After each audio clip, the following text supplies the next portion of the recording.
WhatsApp everyone, welcome back to the channel. तो guys, national income हम लोग complete कर रहे हैं। Chapter 1 is done, chapter 3 is done. आज हम चैप्टर नंबर 4 करेंगे।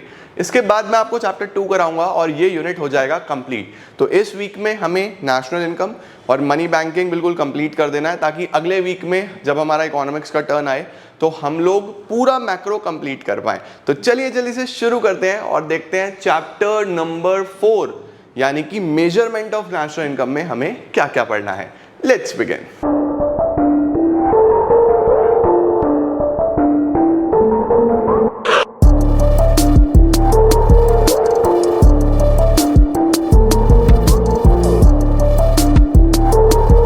तो मेरे साथ साथ हेडिंग डाल के चलेंगे हम लोग। चैप्टर नंबर 4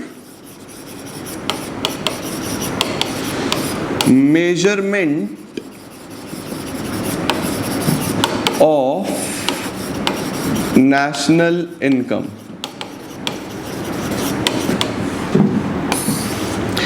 तो नेशनल इनकम का जब मेजरमेंट करना होता है तो काफी कॉम्प्लिकेटेड प्रोसेस होता है जब हम एक्चुअली में नेशनल इनकम को मेजर करते हैं एज अ इकोनॉमी। बट अभी आपको नेशनल इनकम का मेजरमेंट सिखाया जाएगा और काफ़ी ज़्यादा रिस्ट्रिक्टेड चीज़ें आपकी सिलेबस में है। मतलब बहुत डिटेल्ड में तो आप लोग नहीं पढ़ोगे, बट काफ़ी हद तक पढ़ने वाले हो। फर्दर जब आप जैसे जैसे इकोनॉमिक्स आगे पढ़ोगे तो आपको नेशनल इनकम अच्छे से सिखाया जाएगा। अभी जब हम मेजरमेंट की बात करते हैं तो देखो, हम सर्कुलर फ्लो पढ़ते हैं। सर्कुलर फ्लो में क्या होता है, पहले गुड्स और सर्विसेज का प्रोडक्शन होता है। तो हम लोग सबसे पहले बोल देते हैं कि आउटपुट जनरेट होता है।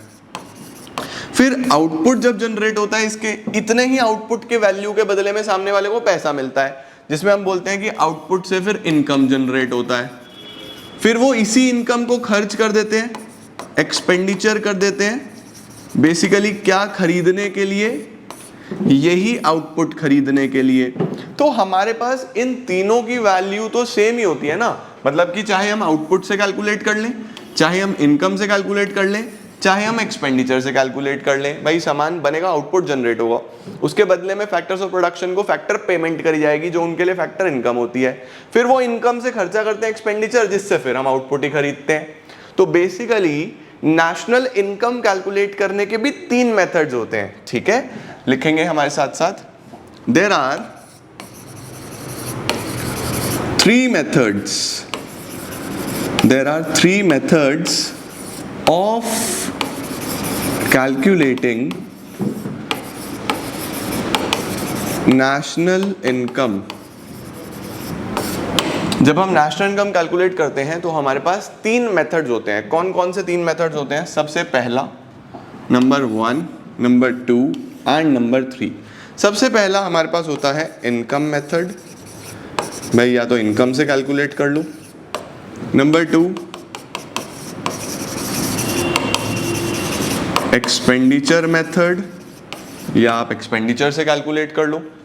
Number 3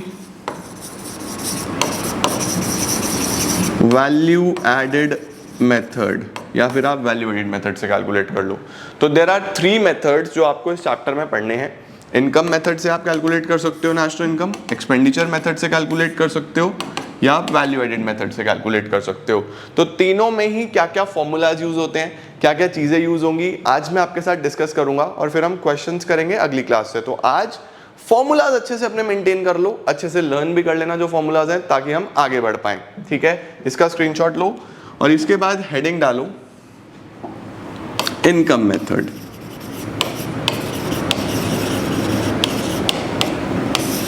will start with income method. अब इनकम मेथड को समझने की कोशिश करते हैं कि इनकम मेथड में क्या क्या चीजें होती हैं।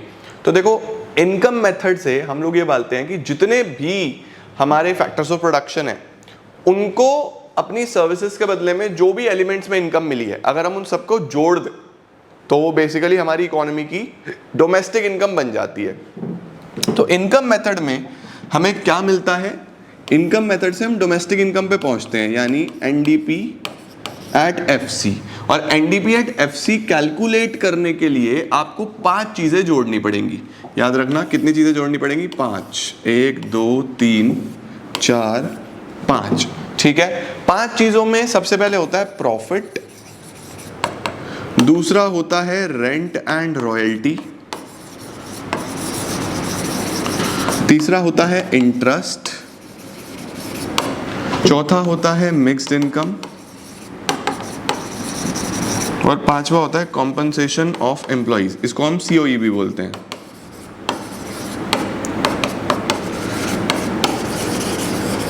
तो अगर आपको इनकम मेथड से नेशनल इनकम कैलकुलेट करना है तो डोमेस्टिक इनकम निकालोगे पहले। डोमेस्टिक इनकम यानी एनडीपीएट-एफसी, इसमें 5 कंपोनेंट्स ऐड करने हैं। इसको मेमोरी टेक्निक है प्राइम, ये मैं आपको याद करने के लिए बता रहा हूँ। प्राइम यानी कि profit, rent and royalty, interest, mix income, COE. Exam में मत लिख के आना, सिर्फ याद करने के लिए, एग्जाम में फुल फॉर्म्स लिख के आना। अब देखो इनकम कितने कितने तरीके की होती है। सबसे पहले तो होता है प्रॉफिट।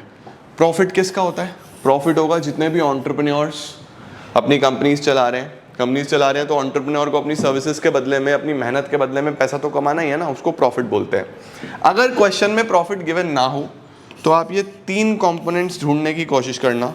अगर प्रॉफिट गिवन ना हो तो 3 कंपोनेंट्स होंगे या 2 कंपोनेंट्स होंगे। प्रॉफिट के कुछ पार्ट्स होते हैं। क्या क्या पार्ट्स हैं हमारे पास प्रॉफिट के? सबसे पहले डिविडेंड, कॉर्पोरेट टैक्स, या आप पहले रिटेन्ड अर्निंग्स लिख लो। रिटेन्ड अर्निंग्स का मतलब होता है सेविंग्स और कॉर्पोरेट टैक्स। तो हमारे पास 3 चीजें होती हैं प्रॉफिट्स के अंदर, डिविडेंड, रिटेन्ड अर्निंग्स और कॉर्पोरेट टैक्स। इन तीनों का सम कर दो तो हमारे पास प्रॉफिट आ जाता है, ठीक है। देन इसके बाद हमारे पास होता है रेंट एंड रॉयल्टी। इसके बाद हमारे पास क्या क्या होता है? Rent and royalty. पहले एंटरप्रेन्योर पैसा कमाएंगे, प्रॉफिट 3 फॉर्म में होता है। कुछ डिविडेंड जो शेयर होल्डर्स को बांट दिया, रिटेन्ड अर्निंग्स जो सेविंग करी, और कॉर्पोरेट टैक्स जो सरकार को टैक्स दे दिया। तीनों का सम प्रॉफिट होता है, ठीक है। रेंट एंड रॉयल्टी क्या होता है? रेंटल इनकम, जिनके पास अपनी प्रॉपर्टीज हैं, उन्होंने प्रॉपर्टीज रेंट पे दी हुई है, वहां से आने वाली इनकम रेंट में आ जाता है। रॉयल्टी क्या है? जैसे कई लोगों के पास कोल माइंस हैं या इस तरीके का कोई एसेट है जो वो कॉन्ट्रैक्टर्स को कॉन्ट्रैक्ट पे देते हैं, उनको बोलते हैं भाई निकाल लो कोल, उस पे हमें कुछ पोर्शन देना, तो उसको क्या बोलते हैं? रॉयल्टी, है ना। किताबों पे रॉयल्टी आती है। तो रेंट और रॉयल्टी एक इनकम हो सकती है।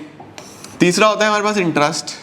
इंटरेस्ट इनकम आप समझते ही हो, अलग अलग सोर्सेज से आप इंटरेस्ट कमा सकते हो। प्रोडक्टिव सर्विसेज के लिए अगर आपने पैसा दिया हुआ है, वहां से आप इंटरेस्ट कमा रहे हो। तो profit, rent and royalty, interest. Mixed income होती है जो खुद के सेल्फ एम्प्लॉयड लोग हैं, बार्बर्स हैं, प्रोफेशनल्स हैं, डॉक्टर्स हैं, चार्टर्ड अकाउंटेंट्स हैं, खुद पैसा कमा रहे हैं वो अपना इंडिविजुअली, उनकी इनकम सारी की सारी मिक्स्ड इनकम में आ जाएगी। बिजनेसमैन है, हमारे आसपास दुकानों वाले होते हैं, सबकी इनकम मिक्स्ड इनकम में आ जाता है। और आखिरी कंपोनेंट होता है compensation of employees. Compensation of employees में क्या क्या आता है सर? ये वो लोग हैं जो जॉब्स में हैं, ठीक है। तो इनका बेसिकली क्या होता है? इनको पैसा इनका एम्प्लॉयर प्रोवाइड करता है, ये अपने एम्प्लॉयर के ऊपर डिपेंडेंट होते हैं पैसे के लिए। तो इनकी कॉम्पनसेशन में भी 3 एलिमेंट्स हैं। अगर ये गिवन ना हो तो 3 एलिमेंट्स आप ढूंढना, क्या क्या?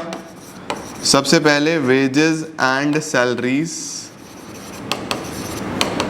इन कैश, दूसरा wages and salaries in kind, और तीसरा एम्प्लॉयर्स कंट्रीब्यूशन। याद रखना, employers to social security schemes, ठीक है। तो बेसिकली कॉम्पनसेशन ऑफ एम्प्लॉइज अगर गिवन नहीं है तो 3 एलिमेंट्स आपको ढूंढने हैं, wages and salaries in cash, wages and salaries in kind, और employers contribution to social security schemes. तो इनकम मेथड से अगर नेशनल इनकम निकालनी है तो डोमेस्टिक इनकम पे जाओगे पहले, फिर 5 कंपोनेंट्स हैं, prime, profit, rent and royalty, interest, mixed income, COE. इन सबको जोड़ दो तो आपके पास ये वैल्यू आ जाएगी। इसके बाद वो आपसे कोई भी एग्रीगेट पूछ ले, आपको एग्रीगेट में जाना आता ही है कि आपसे जीडीपी एमपी पूछ ले, एनएनपीएफसी पूछ ले, एनडीपी एमपी पूछ ले, कुछ भी पूछ ले, जाना आता है ना हमें। तो ये आपको मेनली इनकम मेथड में कंपोनेंट्स याद रखने हैं, ठीक है। इसके नोट्स बना लो बड़े अच्छे से। इसके बाद इनकम मेथड के बाद अब हम चलते हैं एक्सपेंडिचर मेथड की तरफ। उससे पहले एक नोट लिख लो, एक नोट लिखो। कई बार आपको बोलेगा ऑपरेटिंग सरप्लस निकाल के दिखाओ, ऑपरेटिंग सरप्लस। तो ऑपरेटिंग सरप्लस कुछ नहीं है, सम टोटल है ये शुरू के 3 एलिमेंट्स का। अगर मैं ये शुरू के 3 एलिमेंट्स जोड़ दूं तो इसको ऑपरेटिंग सरप्लस बोलते हैं। यानी ऑपरेटिंग सरप्लस इज RIP, शुरू के 3 PRI, प्राइम में PRI, RIP इसलिए लिख दिया, आसान है याद करना, है ना, profit, rent and royalty, interest, इन्हें जोड़ दो तो ऑपरेटिंग सरप्लस आ जाता है। अब हेडिंग डालेंगे जो हम आगे पढ़ने वाले हैं वो है एक्सपेंडिचर मेथड।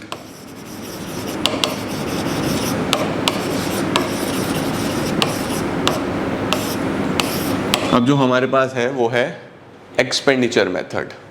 अब एक्सपेंडिचर मेथड की अगर हम बात करें तो एक्सपेंडिचर मेथड में हम लोग क्या कंसीडर करते हैं कि हमारी इकोनॉमी में जितना भी खर्चा हुआ है by households, by firms, by government, by foreigners, जो भी खर्चा हो के इनकम तो जनरेट होगी ना, सामने वाला खर्चा करेगा तो किसी ना किसी की तो इनकम होगी ना। इनकम के तरीके से देखते थे तो इनकम मेथड में कैलकुलेट कर लिया, एक्सपेंडिचर मेथड में हम खर्चे देख रहे हैं सारे। तो एक्सपेंडिचर मेथड में हमारे पास सबसे पहले जैसे इनकम में NDPFC पे पहुंचते थे ना, यहाँ पे आप GDP एट MP पे पहुंचने वाले हो। यहाँ पे आपको क्या कैलकुलेट होगा, GDP एट MP, और GDP एट MP कैलकुलेट करने के 4 कंपोनेंट्स हैं। एक्सपेंडिचर मेथड के 4 कंपोनेंट्स हैं, सारे कंपोनेंट्स लिख लिख के याद करना बेटा आज। इनकम में प्राइम है NDP एट FC, इसके 4 कंपोनेंट्स हैं कौन कौन से। सबसे पहला government final consumption expenditure, government final consumption expenditure, gross domestic capital formation, private final consumption expenditure, net exports. ठीक है, तो हमारे पास ये 4 कंपोनेंट्स हैं जो खर्चे में लेने हैं। सर खर्चे कौन कौन से खर्चे हैं? सबसे पहले तो हाउस होल्ड्स का खर्चा ले लो, कंज्यूमर्स का खर्चा ले लो। तो कंज्यूमर्स का खर्चा सब ये है, किस नाम से आने आता है, प्राइवेट फाइनल कंजम्पशन एक्सपेंडिचर। सही है जी। उसके बाद आप ये मान लो कि सरकार का खर्चा, जैसे गवर्नमेंट ने अपने एम्प्लॉयज को सैलरीज देनी है ना, तो गवर्नमेंट के जितने भी खर्चे हैं वो सब इधर आ जाता है, गवर्नमेंट फाइनल कंजम्पशन एक्सपेंडिचर। उसके बाद अगर कुछ इन्वेस्टमेंट है, चाहे वो हाउस होल्ड की हो, चाहे वो सरकार की हो, चाहे वो फर्म्स की हो, इन्वेस्टमेंट्स अगर हैं तो वो ये आ गया ग्रॉस डोमेस्टिक कैपिटल फॉर्मेशन। अब ये जो ग्रॉस डोमेस्टिक कैपिटल फॉर्मेशन है, कई बार आपको इसके पार्ट्स गिवन होते हैं। अगर आपको ये एग्जैक्टली गिवन नहीं है ना ग्रॉस डोमेस्टिक कैपिटल फॉर्मेशन, तो ये 2 पार्ट्स में होता है। ग्रॉस डोमेस्टिक, ये शब्द याद रखना, फिक्स्ड याद रखना, ये ऐसे कंफ्यूज करता है। Gross domestic fix capital formation, देखो हमें चाहिए था ग्रॉस डोमेस्टिक कैपिटल फॉर्मेशन, लेकिन ये है gross domestic fixed capital formation. Fix का मतलब सिर्फ और सिर्फ फिक्स एसेट्स में जो इन्वेस्टमेंट हुई है।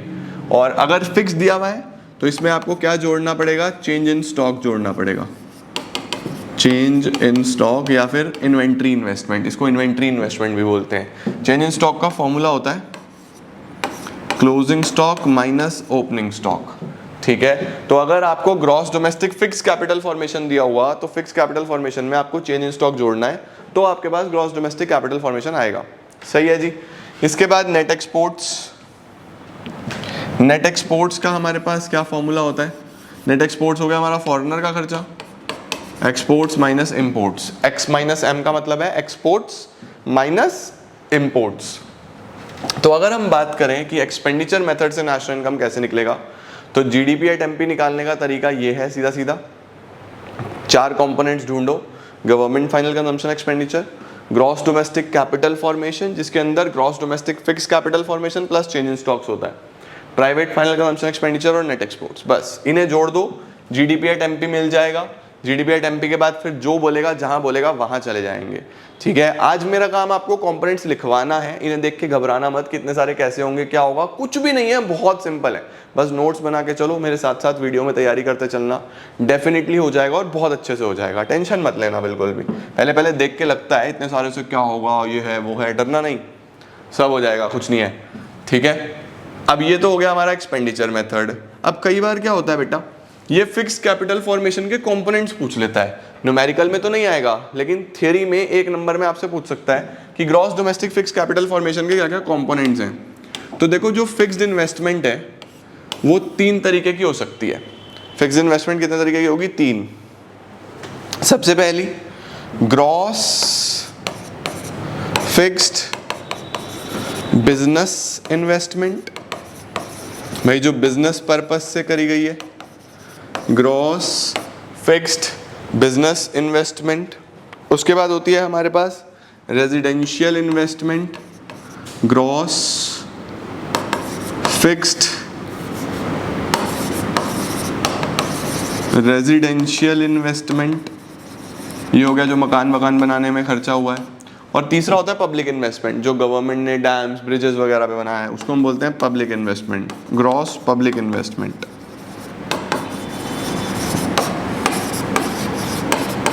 ठीक है, तो वैसे न्यूमेरिकल में नहीं आएगा, लेकिन अगर आपसे पूछ ले कि फिक्स एसेट्स में कितने प्रकार की इन्वेस्टमेंट होती है, तो फर्म्स की, कंज्यूमर्स की और सरकार की। बिजनेस इन्वेस्टमेंट, रेजिडेंशियल इन्वेस्टमेंट और पब्लिक इन्वेस्टमेंट। ठीक है, ये 3 प्रकार की इन्वेस्टमेंट होती हैं और ये सब हमारे पास आ जाता है एक्सपेंडिचर मेथड में। अब हम बात करते हैं फाइनल मेथड, हमारा तीसरा मेथड, जिसको हम बोलते हैं value added method. Sir value added method में क्या फॉर्मूलाज यूज होंगे? वैल्यू एडेड मेथड के जब मैं आपको न्यूमेरिकल्स कराऊंगा तो उसके साथ साथ इसका मीनिंग भी समझाऊंगा, क्योंकि ये थोड़ा सा समझने वाला कॉन्सेप्ट है। तो वैल्यू एडेड मेथड को हम लोग समझेंगे। फिलहाल आज आप इसके पहले कंपोनेंट्स पूरे लिख लो। वैल्यू एडेड मेथड से भी आपको जीडीपी एट एमपी मिलता है और उसका फॉर्मूला होता है value of output minus intermediate consumption, value of output minus intermediate consumption. ठीक है, और वैल्यू ऑफ आउटपुट कैसे निकलता है? ये वैल्यू ऑफ आउटपुट कैसे निकलता है? Value of output is sales plus change in stock. कई बार सेल्स डायरेक्टली गिवन नहीं होता, तो 2 कंपोनेंट दिए होते हैं, डोमेस्टिक सेल्स प्लस एक्सपोर्ट्स। तो दोनों जोड़ दो तो आपके पास टोटल सेल्स आ जाता है प्लस चेंज इन स्टॉक। ये तो हो गया वैल्यू ऑफ आउटपुट। और अगर इंटरमीडिएट कंजम्पशन कैलकुलेट करना हो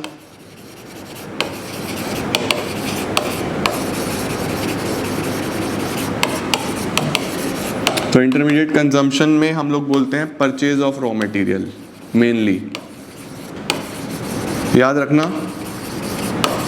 इंटरमीडिएट कंजम्पशन में परचेज ऑफ रॉ मटेरियल लेना है, सिर्फ फाइनल गुड नहीं लेने। फाइनल का मतलब परचेज ऑफ मशीनरी नहीं लेना, परचेज ऑफ लैंड नहीं लेना, परचेज ऑफ रॉ मटेरियल लेना है बस।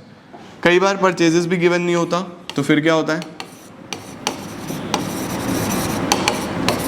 Domestic purchases plus imports. लो सर, ये वैल्यू एडेड मेथड के कुछ फॉर्मूलाज हैं जो आपके पास यूज होने वाले हैं आने वाले वीडियोस में।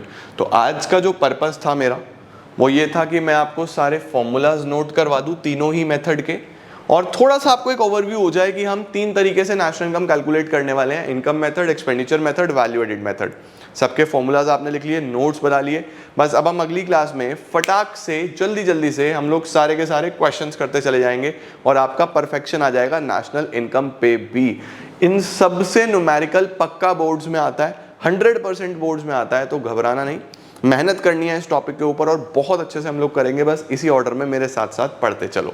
तो आज के लिए इतना ही। आपने नोट सारे बना लिए और मुझे पूरी उम्मीद है आपको ये वीडियोस बहुत मदद कर रही होंगी। और ये 6 वीक स्ट्रैटेजी के हिसाब से हम 6 हफ्तों में बहुत अच्छे से अपना काफ़ी सारा सिलेबस, काफ़ी सारा पोर्शन कंप्लीट करते चले जाएंगे और हमें बहुत बेनिफिट होने वाला है। All the best everyone, I am gonna see you all super soon. Till then bye bye, take care, keep growing and keep glowing.